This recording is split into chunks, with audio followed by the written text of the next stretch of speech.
Hello नमस्कार friends, स्वागत करता हूं आप सभी का आपके अपने चैनल डिजिटल स्टडी 387 पर। फ्रेंड्स, आज मैं आप सभी को इस वीडियो के अंतर्गत हिस्ट्री के सबसे महत्वपूर्ण टॉपिक गांधी युग का वीवीआई ऑब्जेक्टिव क्वेश्चन इस वीडियो के अंतर्गत करवाने जा रहा हूं, जो कई सारे एग्जामों में पूछे गए हैं। गांधी युग आप लोगों को पता होगा। गांधी युग, गांधी जी दक्षिण अफ्रीका से 9 जनवरी 1915 में 9 जनवरी 1915 को आए थे। और 30 जनवरी 1948 इतने इतने के बीच के काल को गांधी युग कहा जाता है। गांधी युग जो भारत आए थे दक्षिण अफ्रीका से 9 जनवरी 1915 में आए थे। इसी की खुशी में हम लोग क्या भी मनवाते हैं, प्रवासी दिवस भी मनाते हैं, भारतीय प्रवासी दिवस। और 30 जनवरी का मृत्यु हो गया था। इसी के बीच के काल को हम लोग गांधी युग कहते हैं। तो इसी के टॉपिक के आज हम लोग 150 ऑब्जेक्टिव क्वेश्चन को सॉल्व करेंगे, जिसमें आज हम पार्ट वन में 35 ऑब्जेक्टिव क्वेश्चन को सॉल्व करने जा रहे हैं। तो चलिए आज के इस पार्ट को आगे बढ़ाते हैं और next objective question next video में देखेंगे। तो चलिए स्टार्ट करते हैं। तो देखिए, फर्स्ट क्वेश्चन है कि महात्मा गांधी ने सत्याग्रह क्रियाविधि सबसे पहले कहाँ की। देखिए, ये क्वेश्चन है हमारा। महात्मा गांधी ने सत्याग्रह क्रियाविधि सबसे पहले प्रयुक्त कहाँ की। मतलब कहने का मतलब है, महात्मा गांधी जब 1915 में आए तो सबसे पहले सत्याग्रह कहाँ किए। आंदोलन नहीं, आंदोलन पूछा जाता तो चंपारण हो जाता है। यहाँ सत्याग्रह पूछा जा रहा है। सत्याग्रह खेरा हो जाएगा, ऑप्शन सी नंबर जो हो जाएगा राइट हो जाएगा। क्योंकि 1916 में चंपारण विद्रोह किया, चंपारण नील की खेती की 3 कठिया पद्धति को समाप्त किए थे 1916 में। लेकिन यहाँ सत्याग्रह पूछा जा रहा है। सत्याग्रह खेरा सत्याग्रह हो जाएगा। तो खेरा सत्याग्रह कब हुआ था? 1918 में। आप लोगों को पता होगा, ये हुआ था 1918। और दांडी हुआ था 1930। दांडी कब हुआ था? 1930। चंपारण हुआ था 1916। चंपारण 1916 में हुआ था। अहमदाबाद मिल मजदूर 1918 में हुआ था। अहमदाबाद मिल मजदूर में ही पहली बार महात्मा गांधी ने भूख हड़ताल किया था। तो इसे भी आप लोगों को याद रखना है। इसका एक स्क्रीनशॉट लीजिए आप लोग। चलिए नेक्स्ट क्वेश्चन देखिए। ये सब क्वेश्चन बहुत इंपॉर्टेंट है। देखिए, ये सब क्वेश्चन कहाँ कहाँ पूछे गए हैं। एसएससी 2001 2002 रेलवे में पूछा गया है, जेपीएससी में पूछा गया है, यूपीपीसीएस में पूछा गया है। चलिए नेक्स्ट क्वेश्चन देखते हैं। नेक्स्ट क्वेश्चन देखिए। नेक्स्ट क्वेश्चन बोला जा रहा है, अंग्रेज पुलिस अफसर कैप्टन सैंडर्स किसके गोली द्वारा मारा गया था। मतलब सैंडर्स को किसने मारा था? तो आप लोगों को पता होगा सैंडर्स को किसने मारा था। तो भगत सिंह। हमारे देश के वीर कौन थे? भगत सिंह। इन्होंने ही अपने साथियों के साथ उनका क्या किया था, उन पर गोली मारा था। इनके साथ साथ कौन थे? बटुकेश्वर दत्त और सुखदेव और राजगुरु। तो डी नंबर ऑप्शन क्या हो जाएगा? राइट हो जाएगा। चलिए थर्ड नंबर क्वेश्चन देखते हैं। थर्ड नंबर बोला, जय हिंद का नारा किसने दिया? जय हिंद का नारा आप लोगों को पता होगा। जय हिंद का नारा सुभाष चंद्र बोस जी दिए थे। कौन दिए थे? सुभाष चंद्र बोस जी। चलिए नेक्स्ट क्वेश्चन देखिए। ये क्वेश्चन देखिए, एसएससी 2002 में पूछा गया। बहुत इंपॉर्टेंट क्वेश्चन, आप लोग इसे याद कर लीजिए, प्रैक्टिस करते रहिएगा। जब भी मौका मिले तो वीडियो एक बार जरूर शुरू से अंत तक देख लीजिएगा, स्पीड बढ़ा करके। चलिए नेक्स्ट देखते हैं। 4 नंबर क्वेश्चन बोला जा रहा है कि निम्नलिखित में से किस वर्ष मुस्लिम लीग ने एक पृथक राष्ट्र यानी पाकिस्तान प्रस्ताव को स्वीकार किया था। तो मैं आप लोगों को बता दूं, 1940 ईस्वी में जब मुस्लिम लीग का अधिवेशन हो रहा था, तो उसी में अपनाया गया था कि पाकिस्तान प्रस्ताव को रखा गया था 1940 के अधिवेशन में। मुस्लिम लीग का, कांग्रेस का नहीं, मुस्लिम लीग का 1940 का अधिवेशन। चलिए 5 नंबर देखते हैं। नेक्स्ट बोला जा रहा है, वर्ष 1947 के बाद निम्नलिखित में से किस राज्य को भारत संघ में सैनिक कार्रवाई द्वारा बलपूर्वक मिलाया गया था। तो मैं आपको बता दूं, जब देश आज़ाद हुआ तब भी माउंटबेटन ने क्या कहा था? किसने कहा था? माउंटबेटन ने कहा था कि 3 ऑप्शन दिए थे हम देशी रियासतों को। टोटल 552 रियासत थे, उनमें से 3 बात कही कि जिसको स्वतंत्र रहना है वो स्वतंत्र रहे, जो भारत में मिलना चाहते हैं भारत में मिल जाए, जिसको पाकिस्तान जाना है वो पाकिस्तान में मिल जाए। लेकिन हमारे देश के कश्मीर, जूनागढ़ और हैदराबाद, ये तीनों ऐसे थे जो पाकिस्तान में मिलने चाहते थे, लेकिन कश्मीर खुद का क्या बनाना चाहते थे, कश्मीर खुद का देश बना स्वतंत्र रहना चाहते थे। उसी में हैदराबाद को सरदार वल्लभ भाई पटेल ने पुलिस के भेष में पुलिस के भेष में सैनिक बल पूर्वक द्वारा मिलाया गया था। किसे ऑप्शन 2 हो जाएगा, ऑप्शन ऑप्शन ए नंबर क्या हो जाएगा, राइट हो जाएगा, बी हो जाएगा, ऑप्शन थोड़ा सा मिस्टेक हो गया है, तो हैदराबाद हो जाएगा। राइट आंसर कौन सा हो जाएगा, हैदराबाद। चलिए 6 नंबर देखते हैं। 6 नंबर देखते हैं कि किसने कहा था तुम मुझे खून दो मैं तुम्हें आज़ादी दूंगा। ये थे कौन थे, सुभाष चंद्र बोस जी। कौन बोले थे, सुभाष चंद्र बोस जी बोले थे। क्या बोले थे, तुम मुझे खून दो मैं तुम्हें आज़ादी दूंगा। 7 नंबर क्वेश्चन देखते हैं। 7 नंबर क्वेश्चन है, देश बंधु की उपाधि से संबंधित है। देश बंधु की उपाधि से संबंधित कौन है, तो ये है चित्तरंजन दास। कौन है, चित्तरंजन दास, CR दास जिसे बोलते हैं। ये महासचिव थे किसके, स्वराज पार्टी के। 1922 में जब गठन हुआ था स्वराज पार्टी का, उसमें महासचिव थे, और अध्यक्ष जो थे मोतीलाल नेहरू ने किया था। चलिए 8 नंबर देखते हैं। ये सब भी आप लोगों को सुन सुन के याद करना है, इसलिए मैं कहता हूँ जब भी मौका मिले वीडियो को एक बार जरूर देख लीजिए, प्रैक्टिस कर हो जाएगा। देखते हैं 8 नंबर। 8 नंबर क्वेश्चन बोला जा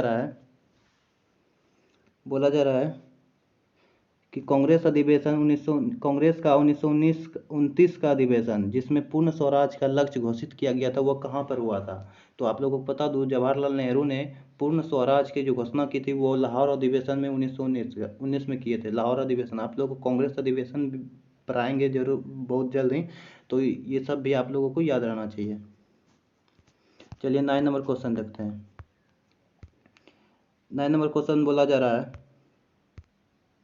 देखिए 9 नंबर क्वेश्चन बोला जा रहा है, कांग्रेस ने भारत छोड़ो आंदोलन का प्रस्ताव किस वर्ष पारित किया। भारत छोड़ो आंदोलन किस वर्ष प्रस्ताव जो हुआ था वो पारित हुआ था। ये 1942 में हुआ था। कब हुआ था, 1942 में। 8 मार्च 1942 में। कब हुआ था, 8 मार्च ही था शायद। कब हुआ था, 8 मार्च 1942 को। इसे भी आपको याद रखना है। 1942 डी नंबर ऑप्शन में होगा, तो ये राइट हो जाएगा। चलिए 10 नंबर क्वेश्चन देखते हैं। देखिए डी नंबर में ऑप्शन में है। चलिए 10 नंबर क्वेश्चन देखते हैं, सुभाष चंद्र बोस। 10 नंबर बोला जा रहा है, सुभाष चंद्र बोस ने सिंगापुर में दिल्ली चलो का नारा कब दिया था। दिल्ली चलो का नारा कब दिया था, तो ये दिया था 1943 में। इसे भी आपको याद रखना। दिल्ली चलो का नारा किसने दिया था, सुभाष चंद्र बोस ने। कब दिया था, 1943 में। 11 नंबर देखते हैं। 11 नंबर बोला जा रहा है, देखिए 11 नंबर में बोला जा रहा है, सुमेलित कीजिए। सुमेलित कीजिए यानी देखिए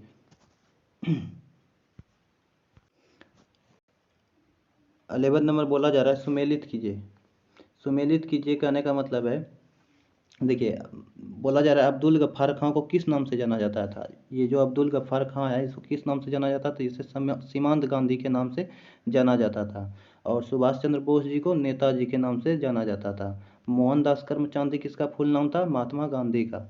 महात्मा गांधी का फुल नाम कितने थे, मोहनदास करमचंद गांधी। रविन्द्रनाथ टैगोर को गुरुदेव के नाम से जाना जाता था। यानी ए का देखिए, ए का कितना हो जाएगा, ए का हो जाएगा 2, और बी का हो जाएगा सुभाष चंद्र बोस को नेताजी के नाम से जाना जाता था, बी का 3, और सी का हो जाएगा हमारा 1, और डी का हो जाएगा, डी का कितना हो जाएगा, डी का हो जाएगा 4। डी का हो जाएगा 4, 2 3 1 4। देखते हैं ऑप्शन नंबर कौन सा सही है, 2 3 1 4। देखिए 2 2 3 1 4। देखिए बी नंबर ऑप्शन क्या है, 2 3 1 4। तो बी नंबर ऑप्शन क्या हो जाएगा, राइट हो जाएगा। चलिए नेक्स्ट नंबर देखते हैं। ये सभी क्वेश्चन देखिए SSC 2001 में, ये सब क्वेश्चन BPSC JPSC ये से UPSC सभी ये से कूट वाला दे देता है कि आप लोग बताइए कि इसमें से कौन सही है। तो आप लोगों को पता होगा ये सारी बातें। चलिए देखिए 12 नंबर बोला जा रहा है। 12 नंबर देखिए क्वेश्चन बोला जा रहा है कि असहयोग आंदोलन 1920 से 22 को क्यों निलंबित किया गया। मतलब असहयोग आंदोलन ऐसा क्या हुआ था, असहयोग आंदोलन में जो इसे निलंबित किया गया। कब हुआ था, 1920 में। 1 अगस्त 1920 में इसे स्टार्ट किया गया, और 12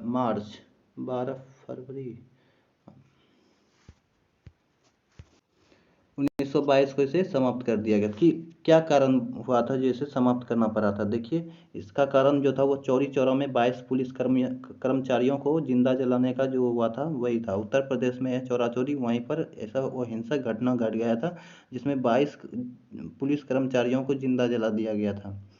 तो देखिए देखते हैं कौन सा नंबर ऑप्शन राइट हो जाएगा। देखिए डी नंबर ऑप्शन क्या हो जाएगा, राइट हो जाएगा। डी नंबर ऑप्शन राइट हो जाएगा। चौरी चौरी में हुई हिंसक घटना के कारण असहयोग आंदोलन को निलंबित किया गया था। 13 नंबर देखते हैं। 13 नंबर में बोला जा रहा है वर्ष 1919 में जलियांवाला बाग हत्याकांड कहाँ हुआ था, किस जगह में हुआ था। पंजाब में हुआ था, लेकिन पंजाब में भी कहाँ, पंजाब में हुआ था अमृतसर। अमृतसर कहाँ है, पंजाब में। तो ए नंबर ऑप्शन क्या हो जाएगा, राइट हो जाएगा। चलिए 14 नंबर देखते हैं। 14 नंबर बोला जा रहा है नमक सत्याग्रह किस ईस्वी में प्रारंभ हुआ। नमक सत्याग्रह, नमक सत्याग्रह, नमक कानून। नमक कानून आप लोग जानते होंगे, दांडी मार्च जब स्टार्ट किया जा रहा था तभी तभी इसको प्रारंभ किया गया था, यानी 1930 में इसे नमक सत्याग्रह को प्रारंभ किया गया था 1930 ईस्वी में। ये सभी क्वेश्चन इंपॉर्टेंट है, देख लीजिए। एसएससी 2020 और रेलवे 2005 में पूछा गया है। चलिए देखते हैं 15 नंबर क्वेश्चन। 15 नंबर क्वेश्चन देखिए क्या बोला जा रहा है। 15 नंबर क्वेश्चन बोला जा रहा है निम्नलिखित में से किस कृत्य के कारण भगत सिंह, राजगुरु और सुखदेव 23 मार्च 1931 को फांसी दी गई थी।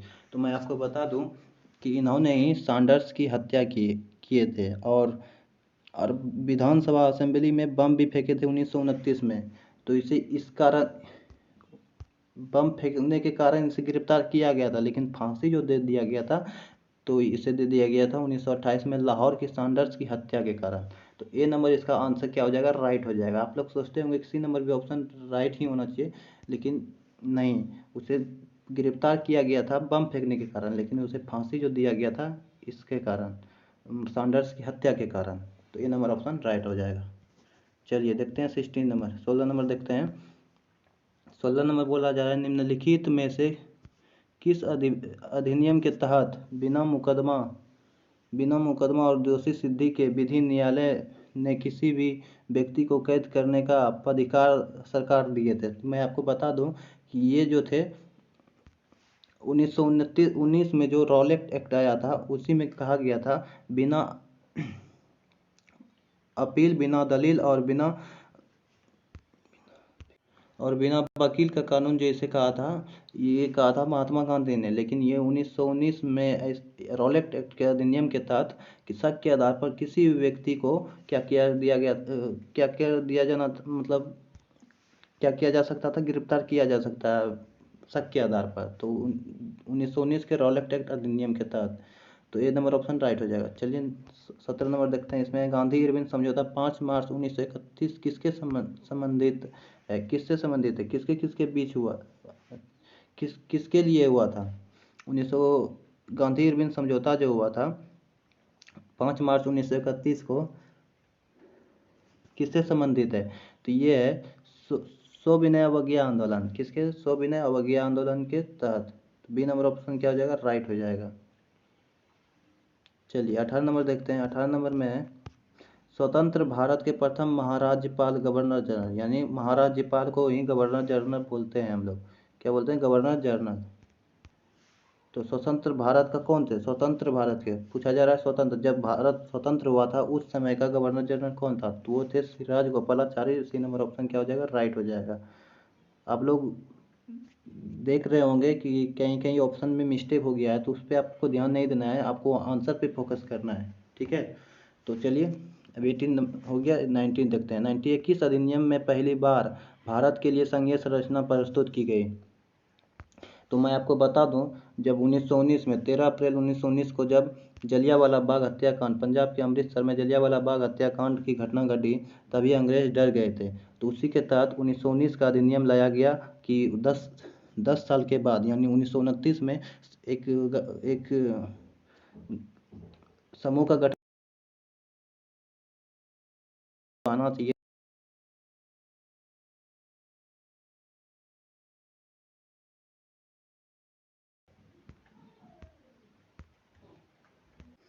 चलिए देखते हैं 20 नंबर क्वेश्चन। 20 नंबर देखिए क्वेश्चन बोला जा रहा है काकोरी षड्यंत्र केस, काकोरी षड्यंत्र डकैती कांड के नायक कौन थे। अभी इसका नाम हो गया है काकोरी षड्यंत्र एक्शन हो गया है, काकोरी ट्रेन एक्शन हो गया है, लेकिन पहले इसका काकोरी ट्रेन डकैती कांड था नाम। तो इसके नायक कौन थे? तो इसके नायक थे राम प्रसाद बिस्मिल। राम प्रसाद बिस्मिल का है कि बहुत ही अच्छा देशभक्ति नारा है कि सरफरोशी की तमन्ना अब हमारे दिल में है, देखना है जोर कितना बाजुए कातिल में है। ये कथन जो है राम प्रसाद बिस्मिल जी का है। तो इसके नायक काकोरी ट्रेन डकैती कांड के जो नायक थे राम प्रसाद बिस्मिल थे। ए नंबर ऑप्शन राइट हो जाएगा। चलिए 20 नंबर हो गया, 21 देखते हैं। 21 नंबर है 1919 के अधिनियम में द्वैध शासन धारण जो जिस व्यक्ति ने परिचित करवाया वो कौन थे? मतलब 1929 का जो ये किया था, उस समय के वायसराय पूछा जा रहा है आपसे कि उस समय के वायसराय जो कौन थे। तो उस 1919 में आप लोगों को पता होगा वायसराय जो थे वो थे चेम्सफोर्ड। कौन थे? चेम्सफोर्ड उस समय के वायसराय थे। तो चलिए अब देखते हैं 22 नंबर। तो डी नंबर ऑप्शन राइट हो जाएगा।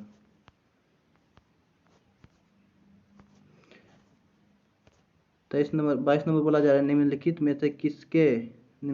में से किसने 13 फरवरी 1946 को रॉयल इंडियन नेवी के विद्रोह को आत्मसमर्पण के लिए राजी किया? तो ये जो हो जाएंगे ये थे जवाहरलाल नेहरू और अबुल कलाम आज़ाद थे। यही दोनों ने इसे नौसेना विद्रोह जो हुआ था, नौसेना विद्रोह, तो उसी को राजी करवाया था कि आप लोग सरेंडर कर दीजिए।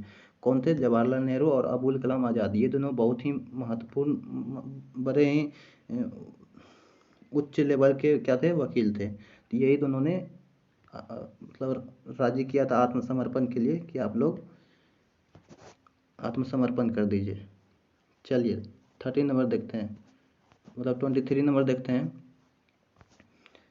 बोला जा रहा है 20 सितंबर 1932 को यरबदा जेल में महात्मा गांधी ने आमरण अनशन किसके विरोध में किया था? ये किए थे किसके विरोध में? ये हुआ था पूना पैक्ट। महात्मा गांधी और भीमराव अंबेडकर जी के बीच में जो हुआ था पूना पैक्ट, तो वो होता, तो उसी में महात्मा गांधी ने यरबदा जेल में क्या कर लिया था?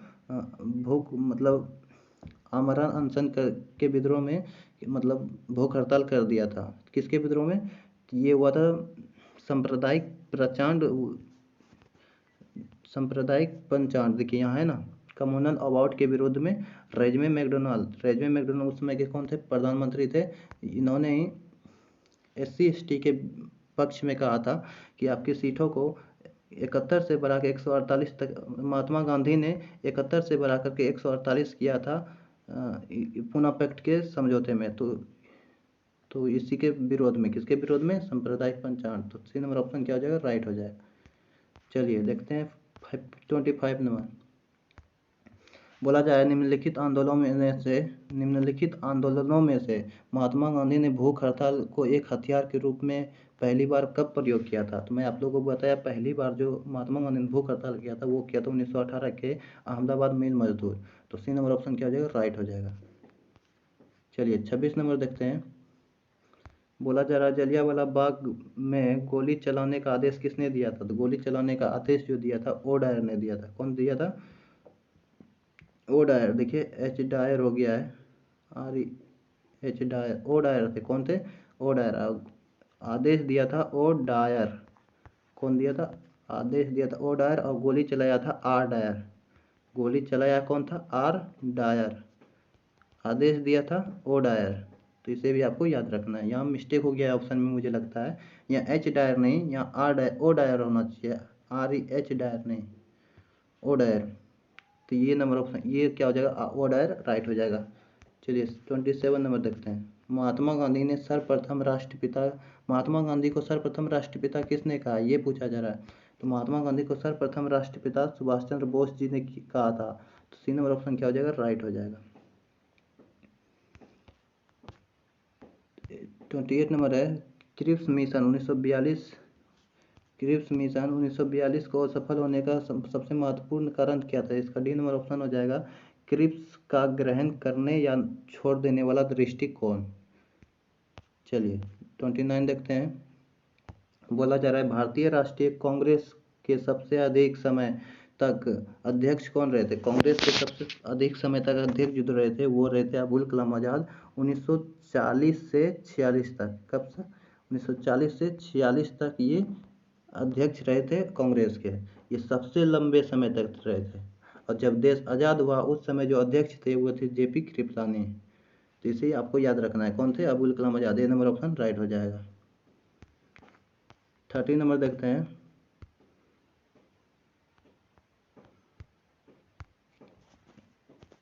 बोला जा रहा है कि जब 15 अगस्त 1947 को भारत ने अपनी पहली आज़ादी का जश्न मनाया तब महात्मा गांधी उस समय कहाँ थे? तब महात्मा गांधी जब देश आज़ाद हुआ तो उस समय महात्मा गांधी कोलकाता में थे। डी नंबर ऑप्शन क्या हो जाएगा? राइट हो जाएगा। 21 देखते हैं। बोला जा रहा है भारत एवं पाकिस्तान का विभाजन किस योजना के तहत हुआ था? ये थे माउंटबेटन योजना। ये लास्ट वायसराय थे, मतलब आज़ादी के पहले। तो इन्होंने ही देश का विभाजन किया बाल्कन प्लान के तहत। चलिए 32 देखते हैं। महात्मा गांधी की हत्या कब हुई? महात्मा गांधी की मृत्यु आप लोगों को पता होगा 30 जनवरी 1948। तो बी नंबर ऑप्शन क्या हो जाएगा? राइट हो जाएगा। चलिए, कौन सा भारतीय स्वतंत्र भारत का पहला गवर्नर जनरल बना? मतलब स्वतंत्र भारत के पहले गवर्नर जनरल कौन बने थे? तो आप लोगों को पता होगा कि श्रीराज गोपालाचारी। सी नंबर ऑप्शन क्या हो जाएगा? राइट हो जाएगा। देखिए 34 बोला जा रहा है कि कायदे आजम किसे कहा जाता है? तो कायदे आजम मोहम्मद अली जिन्ना को कहा जाता है, जिसके इन्होंने ही भारत एवं पाकिस्तान का विभाजन करने का सबसे बड़ा योगदान इसे ही कहा जाता है, इसे ही माना जाता है, मोहम्मद अली जिन्ना को। मोहम्मद अली जिन्ना पाकिस्तान के संस्थापक थे। आप लोग इसके बारे में पढ़िए, मुस्लिम लीग के अध्यक्ष यही थे। 35 देखते हैं। और 35 में सरदार वल्लभ भाई पटेल को जाना जाता है। सरदार वल्लभ भाई पटेल को किस किस किस रूप में जाना जाता है? तो इसे राज्यों के पुनर्गठन के लिए और लौह पुरुष के रूप में, दोनों के तहत इसे जाना जाता है। कौन कौन? राज्यों के पुनर्गठन के लिए और लौह पुरुष के रूप में सरदार वल्लभ भाई पटेल को जाना जाता है। तो ए और बी दोनों राइट हो जाएगा, ए और बी हो जाएगा। देखिए यहाँ कूट बोलता है, तो ए नंबर ऑप्शन क्या हो जाएगा? राइट हो जाएगा। चलिए लास्ट देखते हैं। लास्ट क्वेश्चन है, गांधी जी किस गोलमेज सम्मेलन में भाग लेने के लिए लंदन गए थे? तो मैं आपको बता दूं कि गांधी जी जो थे वो फर्स्ट टोटल गोलमेज सम्मेलन 30 हुए थे, 1930, 31 और 32। तो महात्मा गांधी 1931 में द्वितीय गोलमेज सम्मेलन में भाग लेने के लिए गए थे। तो ए नंबर ऑप्शन क्या हो जाएगा? राइट हो जाएगा। ए नंबर ऑप्शन क्या हो जाएगा? राइट हो जाएगा। द्वितीय गोलमेज सम्मेलन कब? 1931 में। तो आज का वीडियो यहीं पर समाप्त करते हैं। और ये पार्ट 1 था। पार्ट 1 में मैंने 36 क्वेश्चन मैंने करवाया, और नेक्स्ट पार्ट में कल अपलोड कर दूंगा। आप लोग जुड़े रहिए इस चैनल के साथ। अगर आप लोगों को ये वीडियो अच्छा लगा हो तो वीडियो को लाइक कीजिए और चैनल को जरूर सब्सक्राइब कर लीजिए, ताकि आने वाले हर नोटिफिकेशन आप लोगों के पास मिलता रहे। तो चलिए मिलते हैं नेक्स्ट वीडियो में। तब तक के लिए जय हिंद, वंदे मातरम।